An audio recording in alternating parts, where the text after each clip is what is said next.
Au sommaire de ce journal, la présentation des vœux du gouvernement au président de la transition, l'occasion pour le chef du gouvernement de faire le bilan de l'action gouvernementale au cours de l'année 2024. Une année riche en événements marquée par des progrès dans tous les domaines et pour 2025, le gouvernement entend inscrire ses actions dans la continuité.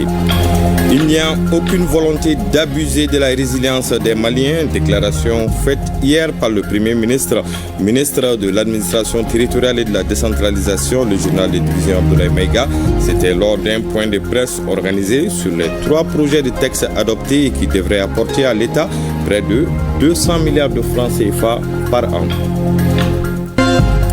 Voilà pour les titres. Mesdames et messieurs, bonjour et bienvenue aux informations. Série de présentations de vœux de nouvel an au président de la transition. Hier, c'était au tour du gouvernement de présenter ses vœux au chef de l'État. L'occasion pour le chef du gouvernement, le général de division Abdoulaye Maïga, de faire le bilan de l'action gouvernementale au cours de l'année 2024. Une année riche en événements marqués par des progrès dans tous les domaines déclinés par le chef de l'État dans la lettre de cadrage du 27 novembre dernier. Pour 2025, le gouvernement entend inscrire ses actions dans la continuité des chantiers déjà ouverts et dans la concrétisation de nouveaux projets. Le point avec Yaya Kounati, Adaman Kamara et Tchadja Kamara.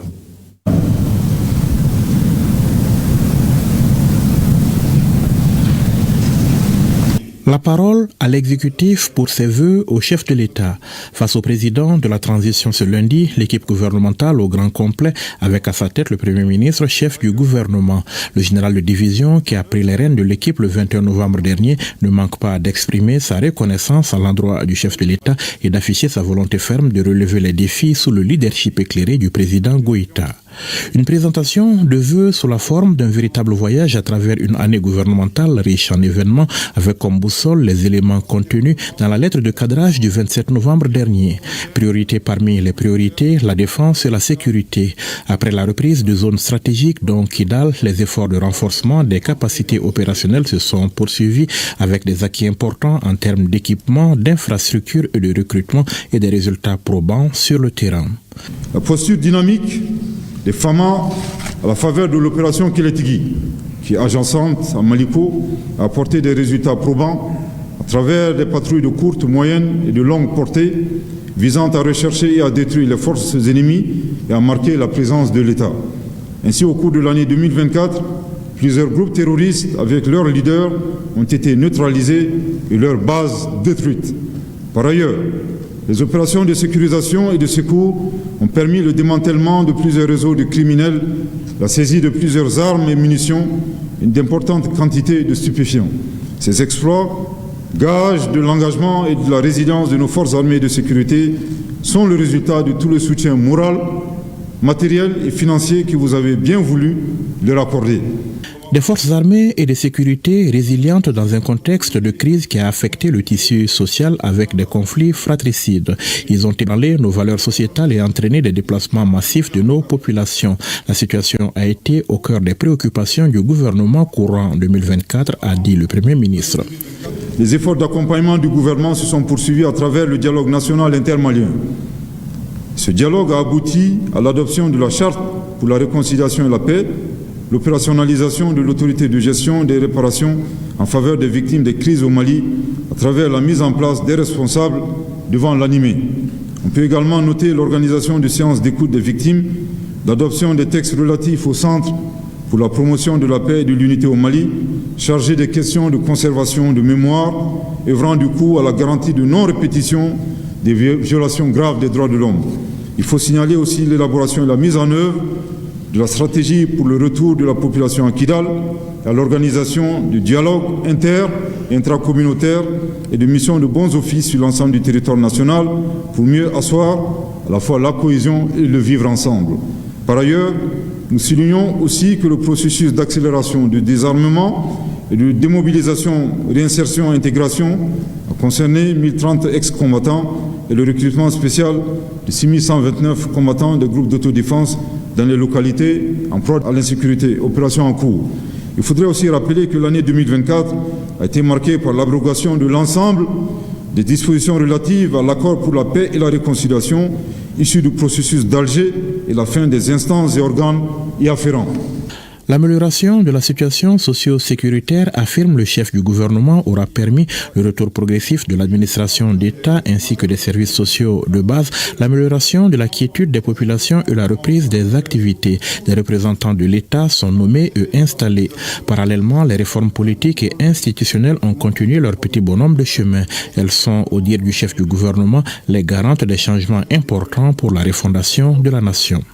Les membres du gouvernement, au cours de l'année écoulée, se sont attelés à l'adoption d'un certain nombre de programmes et stratégies, parmi lesquels nous pouvons, entre autres, citer l'adoption en cours de certains textes relatifs à la Constitution du 22 juillet 2023. Il s'agit de lois organiques relatives à l'Assemblée nationale, au Sénat, au Conseil économique, social, environnemental et culturel et au gouvernement.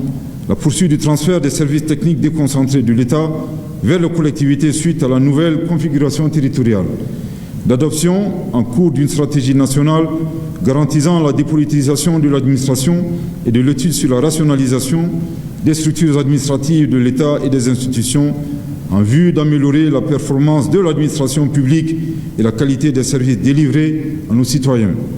La diffusion à tous les niveaux du programme national d'éducation aux valeurs destiné à promouvoir une éducation civique, morale et patriotique basée sur le respect des valeurs et la bonne gestion des affaires publiques.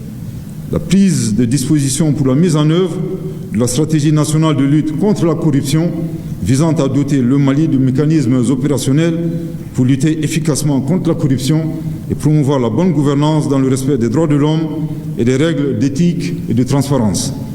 Outre les réformes, les élections et le retour à l'ordre constitutionnel demeurent aussi au cœur des préoccupations gouvernementales, assure le général de division Abdoulaye Maïga. C'est dans ce cadre que le gouvernement et l'autorité indépendante de gestion des élections poursuivent les préparatifs à travers notamment la mise à jour régulière du fichier électoral, l'intégration des données d'enrôlement de l'ensemble des citoyens, la révision des listes électorales, l'adoption des textes régissant le processus électoral à travers la loi électorale, la loi organique régissant le nombre de sièges des députés, l'enrôlement et la mise à disposition des fiches descriptives individuelles, la mise à disposition des cartes d'identité nationale biométriques. Lutte contre l'impunité et respect des droits de l'homme, autre priorité dans un contexte économique difficile. De nombreuses actions ont ainsi été entreprises pour faciliter le quotidien des Maliennes et des Maliens. Le contexte économique actuel, se caractérisant par la rareté des ressources, a imposé d'importantes restrictions budgétaires. Le taux de croissance prévu pour 2024 était de 5% contre 4,7% en 2023. L'État poursuit alors ses actions relatives à la réduction des dépenses publiques et le transfert monétaire en faveur de plusieurs ménages vulnérables. Ainsi, 416 457 ménages en ont bénéficié au cours de l'année 2024. Il faudrait souligner l'élaboration en cours de l'étude nationale prospective Mali 2040. Monsieur le Président, l'approvisionnement correct du pays en denrées de première nécessité à un prix maîtrisé s'est poursuivi au cours de l'année écoulée avec l'adoption des mesures d'atténuation des prix sur le marché portant sur la réduction de 50% de la base taxable à l'importation de 300 000 tonnes de riz, 110 000 tonnes de sucre et 30 000 tonnes d'huile alimentaire. Par ailleurs, les efforts ont également porté sur l'adoption des mesures relatives à l'administration des prix indicatifs plafonds et aux restrictions à l'exportation de certains produits. Pendant ce temps, la diplomatie malienne a été de tous les combats dans la sous-région et bien au-delà. Au cours de l'année 2024, les actions ont d'abord porté sur la poursuite du renforcement du cadre de coopération de la Confédération de l'Alliance des États du Sahel, AES. Cette confédération créée le 16 septembre 2023 par nos trois pays, le Mali, le Burkina Faso et le Niger, dont la conférence des chefs d'État est présidée par le Mali à travers votre auguste personne, et promet une lutte implacable contre le terrorisme et au-delà, pose les jalons de l'indépendance économique et l'intégrité de nos États. Parmi les actions déjà entamées, nous pouvons capitaliser la création des passeports AES, la baisse des tarifs de communication entre nos trois pays et la création du cadre de travail entre différents secteurs de nos administrations. Aussi, la diplomatie malienne a procédé à la mobilisation de plus de 654 milliards de francs CFA pour financer les secteurs prioritaires du développement socio-économique. Elle a également favorisé le renforcement du plaidoyer à l'attention de la communauté internationale sur la complexité de la situation au Mali et les défis multiformes liés à la sécurité dans le pays et dans le Sahel, appuyé l'accélération du retour de la paix et de la sécurité sur l'ensemble du territoire et poursuivi la diversification des partenariats bilatéraux et multilatéraux. 2024, c'est également, selon le chef du gouvernement, des actions d'amélioration des conditions de vie des Maliens de l'extérieur, de renforcement du désenclavement, de la digitalisation de l'administration, de réformes en matière domaniale et foncière, d'accès des Maliens au logement, à l'eau potable, d'amélioration du système éducatif et de l'enseignement supérieur, de réformes dans le secteur minier avec plus de retombées pour les Maliens, d'amélioration du système sanitaire et social, de rendement amélioré en matière d'agriculture, d'élevage et de pêche, sans oublier la protection de l'environnement. Au même moment, le pays s'est illustré par le renforcement de l'employabilité de sa jeunesse, la promotion des droits humains, particulièrement des femmes et des enfants, l'apaisement du climat social, la promotion de la culture, les actions de soutien aux religions, cultes et coutumes. Seule véritable ombre au tableau, la crise énergétique qui perdure avec là aussi des perspectives prometteuses. La crise énergétique que subit notre pays depuis quelque temps ne s'est pas considérablement améliorée, nous en sommes conscients.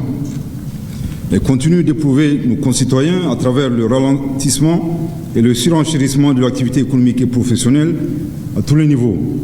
Malgré les lourdes conséquences des délestages, le peuple est resté d'une endurance et d'une résilience, d'une indulgence qui mérite ici d'être saluée.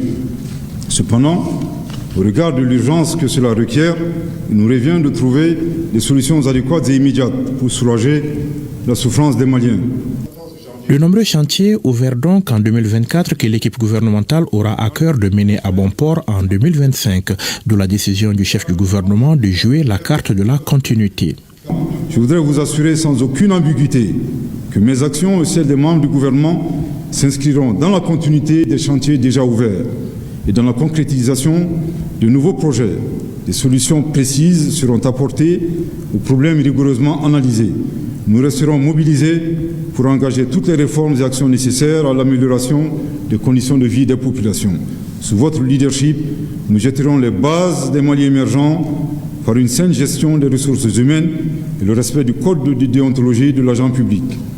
Tous les axes de la lettre de cadrage du 27 novembre seront concernés, particulièrement la question des élections, avec à la clé un appel du chef du gouvernement à toutes les composantes de la société. Les élections générales constituent la boussole de la transition. Nous créerons toutes les conditions nécessaires pour une organisation crédible, transparente et apaisée du processus électoral qui mettra fin à la transition. Dans cette dynamique, nous en appelons à toutes les composantes de notre société, sans distinction sociale, d'appartenance politique ou de religion, ensemble dans une démarche unique et solidaire, nous réussirons à instaurer le changement voulu dans le cœur et les esprits de chaque Malien et Malien pour faire du rêve malicrois une réalité. La tâche s'annonce certes difficile, mais l'équipe gouvernementale reste mobilisée pour l'atteinte des objectifs sous le leadership du chef de l'État et la conduite du Premier ministre. Le général de division Abdoulaye Maïga, dont la méthode commandait dès sa prise de fonction la tenue des séminaires gouvernementaux sur les procédures, règles et principes du travail et de l'action gouvernementale avec des séances sur la déclaration des biens et les règles d'usage protocolaires.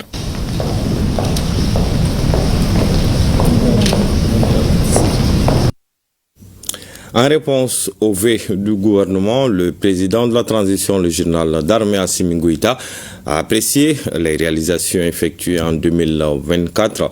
Le chef de l'État a donné des orientations pour renforcer l'action publique conformément à sa lettre de cadrage en date du 27 novembre 2024. Les prouesses en matière de diplomatie, de défense et de sécurité sont notées avec satisfaction, mais le chef de l'État appelle à faire plus pour l'atteinte des objectifs. Il annonce que 2500 jeunes seront enrôlés cette année 2025 au compte de l'APEJ pour circonscrire au problème de la jeunesse. Sira Bachili nous décortique les réponses du président de la transition aux vœux du gouvernement. Les objectifs à atteindre suivant leur décret d'urgence. C'est à ce prix que les résultats attendus seront à hauteur de souhait. Une adresse de réaffirmation de fermeté pour honorer des engagements face à un peuple qui attend. Le président de la transition, le général d'armée Assimi Goïta, est dans la logique d'amélioration de l'action gouvernementale pour des résultats concrets. Ce sont donc des réponses séquencées, ponctuées d'appréciation et de directives qu'il a apportées aux vœux de l'équipe gouvernementale Abdoulaye Maïga. En 2024, le gouvernement du Mali a poursuivi la concrétisation des réformes politiques et institutionnelles indispensables à la refondation. Le chef de l'État s'en réjouit et rappelle l'objectif consigné dans sa lettre de cadrage du 27 novembre 2024 qui est le retour à l'ordre constitutionnel. La première bonne note est à la défense et à la sécurité. Des progrès ont été réalisés notamment dans le domaine des forces armées de sécurité dont les efforts ont permis à ce jour de marquer une présence significative sur l'ensemble du territoire national. Sur le plan institutionnel, l'aboutissement des grandes réformes comme le passage à une nouvelle constitution, l'harmonisation des nouvelles dispositions de la constitution à travers la rédaction des lois organiques et ordinaires sont des acquis indéniables. En vous choisissant pour mener à bien les tâches clés de la transition, j'ai bon espoir que vous saurez fédérer les énergies positives autour de vous pour permettre à notre pays de retrouver le chemin de la prospérité. Et je n'ai aucun doute que vous saurez relever les défis en promouvant une grande solidarité d'action au sein de votre équipe. Il s'agit en clair d'accélérer les points saillants de l'action publique. Parmi ces points, la stabilité sociale. Selon le président de la transition, la réussite de la Charte nationale pour la paix est impérative. Le gouvernement doit s'y atteler. Le chef de l'État rappelle l'exigence d'exemplarité pour la déclaration des biens, la clé de voûte d'une bonne gouvernance. Avec la mise en place de la commission de rédaction du projet de la Charte nationale pour la paix et la réconciliation nationale, sur des travaux de dialogue intermalien, il vous appartient de veiller à la réussite de cet ambitieux projet appelé à servir de socle au vivre ensemble au Mali. Nous fondons beaucoup d'espoir sur l'autorité de gestion des réparations en faveur des victimes des crises au Mali, qui aura la noble mission de penser les plaies ouvertes par des décennies de crise. J'ai noté avec attention la prise en compte de la déclaration des biens des membres de votre équipe dans le programme du séminaire gouvernemental autour des 8 axes prioritaires du gouvernement. Je vous invite à plus de détermination afin que les membres du gouvernement s'approprient l'exigence d'exemplarité en toutes circonstances. En consacrant l'année 2025 comme année de culture, nous attendons impulser une nouvelle dynamique culturelle à même d'assurer la réhabilitation et le rayonnement de nos valeurs sociétales. Cela est d'une grande importance si l'on sait que la culture est un élément essentiel pour l'orientation d'une nation. Pour le chef de l'État, le peuple reste le centre de gravité de la transition. Dans cette optique, son accompagnement est sollicité pour faire face à certains défis. Pas de place donc à l'injustice. Il faut dénoncer quand le besoin se fait sentir. C'est un contrat social entre l'État et le peuple. Sur le plan défense et sécurité, l'accompagnement du peuple constitue un facteur déterminant. Ce peuple a toujours soutenu les nombreux efforts déployés en faveur de l'amélioration de la sécurité sur l'ensemble du territoire national. Dès le début de la transition, notre credo a été de lutter contre les injustices sociales et de veiller au respect de l'équité à travers la lutte contre la corruption, la délinquance financière et économique. Les structures de poursuite doivent davantage être outillées pour mieux contenir cette menace contre la stabilité sociale. Le retour de l'administration s'inscrit dans le cadre d'une approche globale que le gouvernement doit constamment renforcer en tenant compte des relations profondes entre sécurité et développement. Hisser le Mali au niveau des pays écoutés et respectés et ajouter à l'arc de la diplomatie les directives de la Confédération des États du Sahel, le gouvernement l'a exécuté avec brio en 2024, d'où les félicitations du président Goïta à ce niveau. Pour lui, il faut maintenant une indépendance énergétique. Le dynamisme de notre diplomatie est à la hauteur des enjeux du moment. Elle a pleinement porté la voix du Mali et celle de l'AES. Je salue l'engagement de notre diplomatie qui a su avec constance mobiliser d'importantes ressources tout en renforçant les partenariats bilatéraux et multilatéraux. Ces efforts s'inscrivent également dans le cadre des directives du Collège des chefs d'État de la Confédération de l'AIS, dans le souci de faciliter la libre circulation des personnes et des biens. La Confédération AIS pose de plus en plus d'actes salutaires.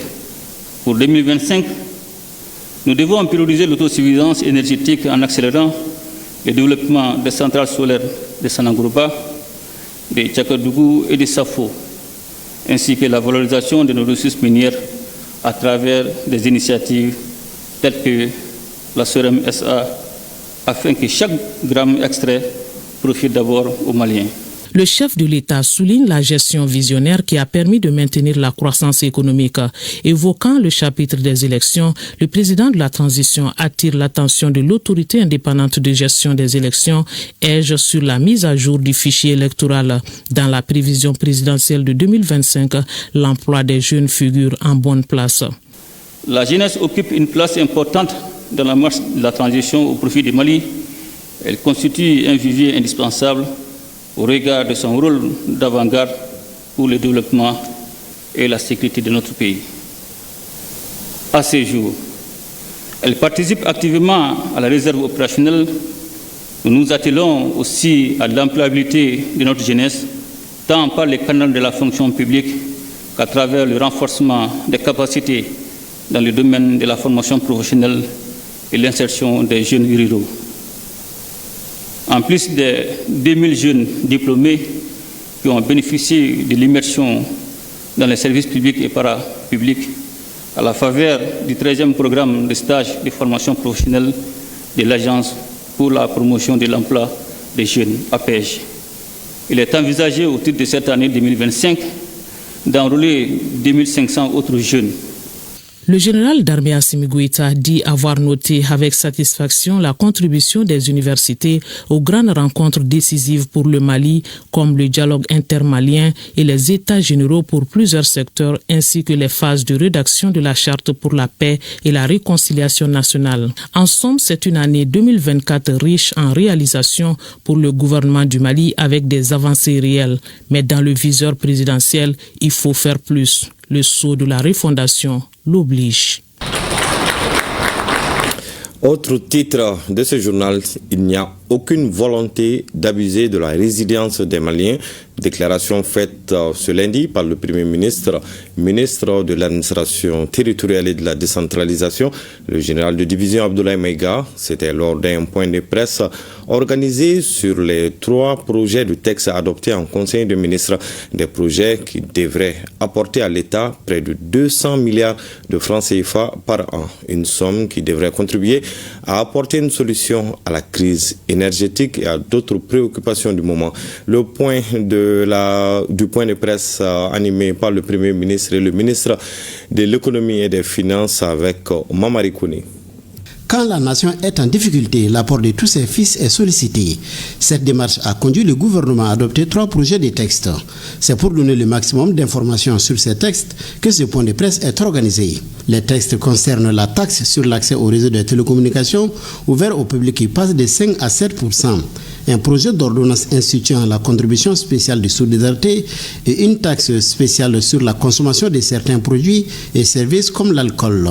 Il y a enfin le texte portant en création, organisation et modalité de gestion du fonds de soutien aux projets d'infrastructure de base et de développement social. Ce fonds sera financé par un prélèvement spécifique sur la consommation des services commerciaux de communication téléphonique, 10% sur les cartes de recharge et 1% sur les opérations de retrait dans le cadre des transferts d'argent. Nous avons estimé qu'en augmentant le taux de TARTOP de 2%, nous n'allons nullement impacter l'équilibre financier de ces entreprises qui, du reste, ont eu quand même suffisamment de temps pour pouvoir s'ajuster. Donc, ce qui fait que le taux de TARTOP, il passe de 5% sur le chiffre d'affaires à 7% sur le chiffre d'affaires des sociétés de téléphonie et il est payé par les sociétés de téléphonie. Deuxième texte concerne 2 aspects. Le premier aspect, c'est la contribution spéciale de solidarité. Le deuxième point, c'est la taxe spéciale sur la consommation de certains biens et services.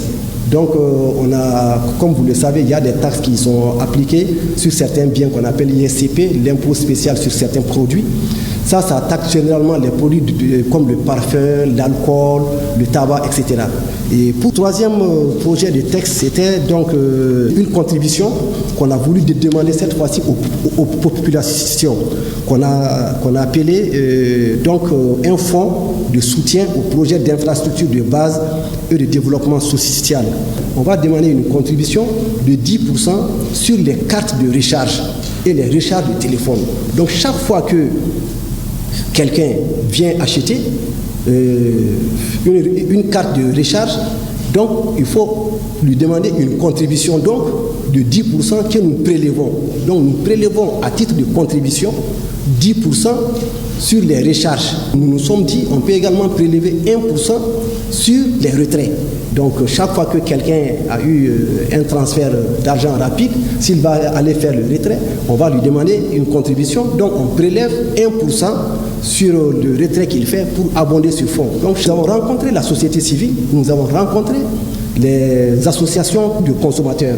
Pour le Premier ministre de l'Administration territoriale et de la décentralisation, en cette période où les appuis budgétaires sont inexistants, cette mesure vise à capter une partie des flux financiers considérables qui transitent par le secteur des télécommunications afin de soutenir le développement des infrastructures de base et du secteur social.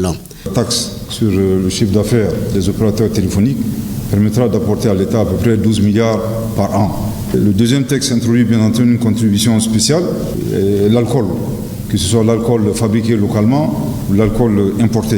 Donc il permettra à l'État d'engranger, en tout cas le budget, 62 milliards par an.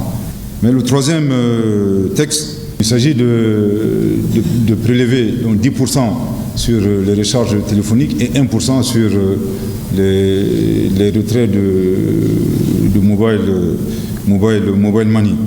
Donc à terme, ce dispositif permettrait en tout cas d'avoir dans ce fonds plus de 100 milliards. Je pense que l'orientation politique de cette transition est très claire. C'est asseoir une véritable souveraineté de notre pays qui permettra à terme d'assurer la prospérité et le bien-être des populations. Parce que comme je dis, le prix auquel nous avons aujourd'hui, le prix auquel nous avons l'électricité n'est pas un prix normal, c'est un prix qui est, disons, qui repose sur le tarif social. Donc il faut qu'on trouve quand même un moyen de compenser ce tarif social en évitant, bien entendu, suivant les instructions du chef de l'État, de démanteler ce tarif social, de faire en sorte que les citoyens maliens puissent continuer à accéder donc à l'électricité à un prix défiant toute concurrence, mais également de s'assurer que les pertes ou les difficultés d'EDM ou les questions de délestage puissent être réglées très, très rapidement. Donc on est sûr et convaincu que grâce à ce fonds, nous allons bien entendu régler, s'il plaît à Dieu, la crise énergétique et surtout faire face à d'autres urgences dans beaucoup d'autres domaines, y compris le domaine de la défense et le domaine de la sécurité. Le chef du gouvernement s'est dit surpris par l'exploitation faite de la crise énergétique en cours.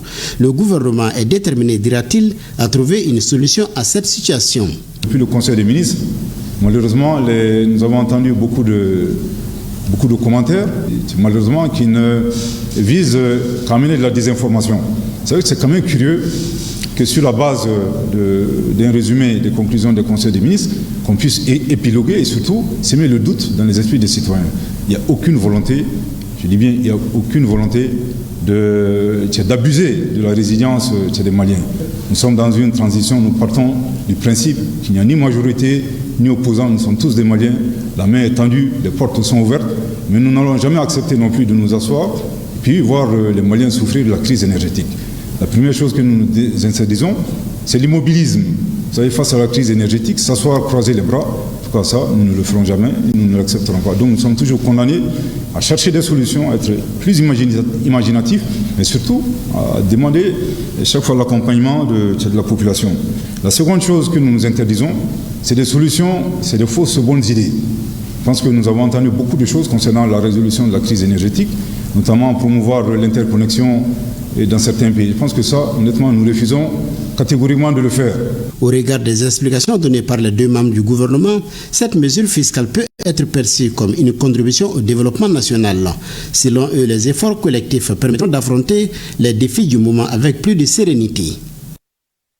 Sur un tout autre sujet, cérémonie de remise de diplôme aux élèves sortant de l'Institut de formation professionnelle et industrielle de Caille. C'était le dimanche dernier, sous la présidence du gouverneur de la région, le général de brigade Moussa Soumaré. Le compte-rendu de Kabadjara. La réussite et les triomphes des élèves de l'Institut de formation professionnelle Industrie des Cailles ont été célébrés le dimanche 9 février 2025 à travers la remise de diplômes à 480 élèves. Je suis très heureux de savoir que les élèves, ou du moins les futurs cadres qui vont nous quitter tout à l'heure, vont certainement se battre pour rehausser le nom de cet établissement. Les parents d'élèves cherchent à faire venir leurs enfants ici. Parce que de plus en plus, nous nous rendons compte de l'importance de l'enseignement technique et professionnel. Parce que c'est ce qui prépare à un métier. Ils sont désormais 480 élèves prêts à rentrer dans le monde professionnel grâce au savoir qui leur a été transmis avec patience par des éminents formateurs et encadreurs de l'Institut. L'EOP aujourd'hui compte 7 filières au certificat d'aptitude professionnelle et 6 filières au brevet de technicien industriel. Les personnels enseignants formés à l'ENI, École nationale d'ingénieurs, École nationale d'enseignement technique et professionnel, École normale supérieure, ESICA, et ayant suivi des stages en Île-de-France. Cette remise de diplôme n'est pas seulement un acte symbolique, mais bien la reconnaissance de vos efforts, de votre travail acharné et de votre détermination tout au long de votre formation. Vous avez su surmonter les défis, acquérir des compétences et des connaissances qui, j'en suis sûr, vous ouvriront de nombreuses portes dans le monde professionnel. La cérémonie a pris fin par la remise de diplôme aux récipiendaires. Et à Gao, la radio Koima FM souffle ses 21 bougies. À cette occasion, le personnel a organisé samedi dernier une journée de prêche et de bénédiction pour le Mali et l'AIS. La cérémonie a enregistré la présence des autorités administratives, politiques et coutumières de la région. Elle a également enregistré la présence des auditeurs dans l'enceinte de la dite radio, nous dit Rakia Toutouri. La radio Koima FM de Gao a 21 ans et ça se fête. C'est à cette occasion que ce grand prêche est organisé. En présence des autorités, auditeurs et sympathisants, le directeur a fait la jeunesse et un rappel de la radio Koima de sa création à nos jours. La radio Koima FM a été créée en 2004. La radio Koima est la 5e radio de Gao qui a travaillé pendant 21 ans dans le domaine de la communication, de l'information, de la sensibilisation, de l'éducation, de la formation et les vivre ensemble. Elle a formé beaucoup de jeunes. Elle a également fait don d'un château d'eau aux habitants d'Al-Janabanja grâce à l'appui de notre partenaire, la Sonatam. Cette journée commémorative a été marquée par plusieurs activités. Occasion pour les autorités présentes à la cérémonie de rappeler l'importance et le rôle de cet outil qui est la radio dans la consolidation de la paix. La direction de la radio Koima